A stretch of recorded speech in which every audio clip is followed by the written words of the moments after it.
ದೋಸೆ ಜೊತೆ ಅಂತೂ ಸೂಪರ್ ಆಗುತ್ತೆ. ನನಗಂತೂ ದೋಸೆ ಜೊತೆ ತುಂಬ ಇಷ್ಟ ಆಗುತ್ತೆ ನೀರು ದೋಸೆ. ನೋಡಿ ಚಿಕನ್ ಪೀಸ್, ಚಿಕನ್ ಕೂಡ ಒಳ್ಳೆ ಸಾಫ್ಟ್ ಆಗಿ ಬೆಂದಿದೆ. ಆಹಾ,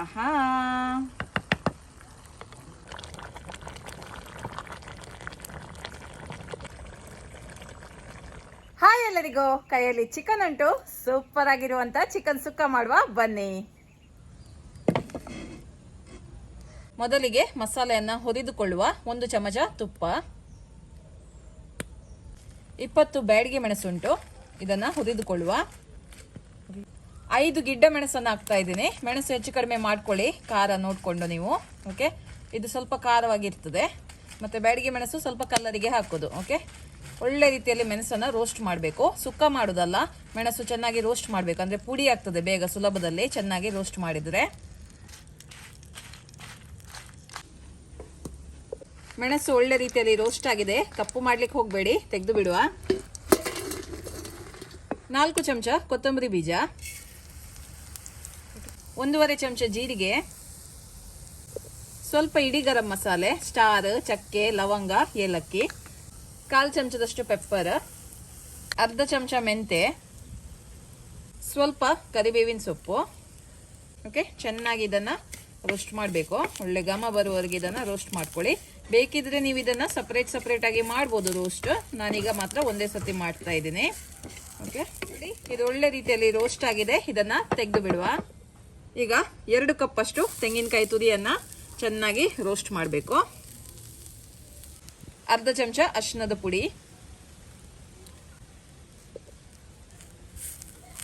ಚೆನ್ನಾಗಿ ರೋಸ್ಟ್ ಮಾಡಬೇಕು. ನೋಡಿ ಇದು ಒಳ್ಳೆ ರೀತಿಯಲ್ಲಿ ರೋಸ್ಟ್ ಆಗಿದೆ. ಇಷ್ಟಾದ್ರೆ ಸಾಕು, ಇದನ್ನ ತೆಗೆದು ಬಿಡುವ. ನೋಡಿ ಇದು ಹುರಿದಿರುವ ಮಸಾಲ. ಇದಕ್ಕೆ 1 ತುಂಡು ಹುಳಿಯನ್ನ ಹಾಕಿ ಪೌಡ್ರ್ ಮಾಡಿ ತರ್ತೇನೆ. ನೀರೆಲ್ಲ ಎಂತ ಹಾಕುದಿಲ್ಲ, ಸುಕ್ಕ ಮಾಡುದಲ್ಲ, ಹಾಗಾಗಿ ನಾನು ಪೌಡ್ರ್ ಮಾಡ್ತೇನೆ. ಮೆಣಸು ನೋಡಿ ಈ ತರ ಫ್ರೈ ಆಗಬೇಕು, ಈ ತರ ಕಟ್ ಆಗಬೇಕು. ಆವಾಗ ನಿಮಗೆ ಪೌಡ್ರ್ ಮಾಡಲಿಕ್ಕೆ ತುಂಬ ಸುಲಭ ಆಗ್ತದೆ. ಪೌಡ್ರ್ ಮಾಡಿ ರೆಡಿ ಮಾಡಿ ಇಡುವ. ಕಾಯಿ ತುರಿಗೆ 1 ಚಮಚ ಜೀರಿಗೆಯನ್ನು ಹಾಕಿ ಮಿಕ್ಸಿಯಲ್ಲಿ 1 ಸುತ್ತು ಪಲ್ಸ್ ಮಾಡಿ ತರ್ತೇನೆ ಅಷ್ಟೇ. ಅಂದರೆ ಕಾಯಿ ತುರಿ ಸ್ವಲ್ಪ ಸಣ್ಣ ಆಗಲಿಕ್ಕೆ ಅಷ್ಟೇ. 1 ಚಮಚ ತುಪ್ಪವನ್ನು ಹಾಕ್ತಾ ಇದ್ದೀನಿ. ಕರಿಬೇವಿನ ಸೊಪ್ಪು, 1 ಈರುಳ್ಳಿ ದೊಡ್ಡದಾದ್ರೆ 1 ಹಾಕಿಕೊಳ್ಳಿ, ಚಿಕ್ಕದಾದ್ರೆ 2 ಹಾಕ್ಬೋದು.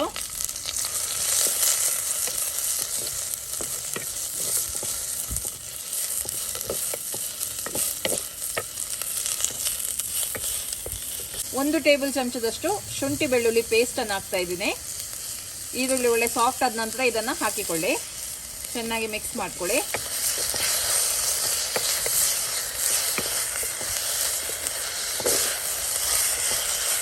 ಚಿಕನ್ ಅನ್ನು ಹಾಕುವ. 1.5 kg ಚಿಕನ್ ಉಂಟು. 2 kg ವರೆಗೆ ಯೂಸ್ ಮಾಡ್ಬೋದು ಈ ರೆಸಿಪಿಗೆ ನೀವು. 5 ನಿಮಿಷ ಇದನ್ನ ಫ್ರೈ ಮಾಡಬೇಕು.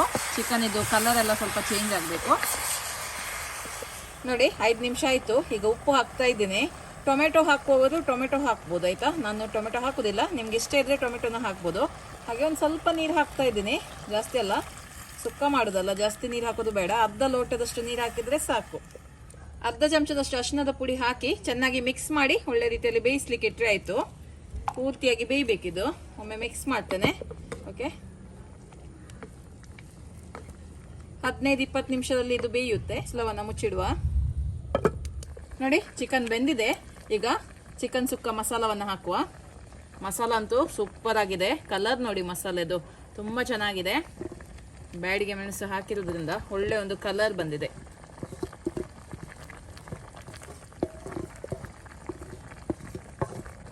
ಚೆನ್ನಾಗಿ ಮಿಕ್ಸ್ ಮಾಡುವ. ಒಂದು 5 ನಿಮಿಷ ಮಸಾಲೆ ಜೊತೆ ಇದು ಬೇಯಲಿ. ಕಾಯಿ ತುರಿಯನ್ನು ಹಾಕುವ. ನಿಮಗೆ ಸ್ವಲ್ಪ ಗಸಿ ಟೈಪ್ ಬೇಕಿದ್ರೆ ಇವಾಗಲೇ ಸ್ವಲ್ಪ ಮಿಕ್ಸಿಂಗ್ ಮಾಡಿ ಆಫ್ ಮಾಡಿದ್ರೆ ಆಯಿತು. ತುಂಬ ಡ್ರೈ ಆಗಿ ಬೇಕಿದ್ರೆ ಸ್ವಲ್ಪ ಹೊತ್ತು ಇದನ್ನು ಬೇಯಿಸಿದ್ರೆ ಆಯಿತು. ನಿನ್ನ ಪಾತ್ರೆಯಲ್ಲಿ ಈ ಚಿಕನ್ ಎಲ್ಲ ಮಾಡುವಾಗ ಸ್ವಲ್ಪ ಜಾಗ್ರತೆಯಾಗಿ ನೀವು ಇದನ್ನು ಮಾಡಬೇಕಾಗುತ್ತೆ, ಯಾಕಂದರೆ ತಳ ಹಿಡಿಯೋದು ಬೇಗ. ಹಾಗಾಗಿ ಸೊ ಎಲ್ಲಿ ಸಹ ಬಿಟ್ಟು ಹೋಗ್ಬಾರ್ದು, ಹತ್ರನೇ ನಿಲ್ಬೇಕಾಗುತ್ತೆ, ತಲ ಹಿಡಿಲಿಕ್ಕೆ ಬಿಡಬಾರ್ದು.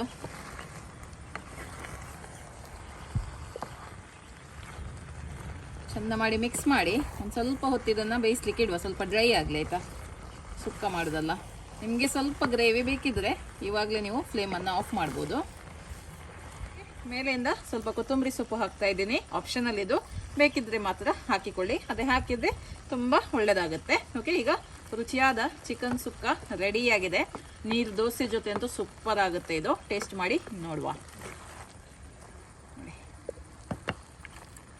ಸೂಪರ್ ಆಗಿದೆ. ನನಗಂತೂ ಇವಾಗಲೇ ನೀರು ದೋಸೆ ಜೊತೆ ಇದನ್ನು ತಿಂದು ನೋಡುವ ಅಂತ ಆಗುತ್ತೆ. ಆಹಾ, ನೋಡಿ ಸುಕ್ಕ ರೆಡಿಯಾಗಿದೆ, ನೀರು ದೋಸೆ ಕೂಡ ರೆಡಿಯಾಗಿದೆ. ಟೇಸ್ಟ್ ಮಾಡುವಲ್ಲ. ಓಕೆ, ದೋಸೆ ಜೊತೆ ಅಂತೂ ಸೂಪರ್ ಆಗುತ್ತೆ. ನನಗಂತೂ ದೋಸೆ ಜೊತೆ ತುಂಬ ಇಷ್ಟ ಆಗುತ್ತೆ ನೀರು ದೋಸೆ. ನೋಡಿ ಚಿಕನ್ ಪೀಸ್, ಚಿಕನ್ ಕೂಡ ಒಳ್ಳೆ ಸಾಫ್ಟಾಗಿ ಬೆಂದಿದೆ, ನೋಡ್ಬೋದು ನೀವು. ಓಕೆ, ಈ ಥರ ಚಿಕನ್ ಪೀಸನ್ನು ದೋಸೆ ಮಧ್ಯದಲ್ಲಿ ಇಟ್ಟು ಸ್ವಲ್ಪ ಮಸಾಲೆನ ಹಾಕಿ ತಿಂತಾ ಇದ್ರೆ ಆಹಾ ಹೇಳುವುದೇ ಬೇಡ. ಟೇಸ್ಟ್ ಮಾಡ್ತಾ ಇದ್ದೀನಿ.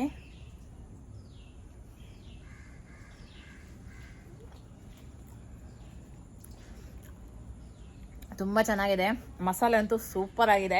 ದೋಸೆ ಜೊತೆ ಅಂತೂ ಸೂಪರ್. ನೀವು ಕೂಡ ಇದೇ ರೀತಿ ಚಿಕನ್ ಸುಕ್ಕವನ್ನು ಟ್ರೈ ಮಾಡಿ ನಿಮ್ಮ ಅಭಿಪ್ರಾಯವನ್ನು ನನಗೆ ತಿಳಿಸಿ. ಓಕೆ, ಬಾಯ್.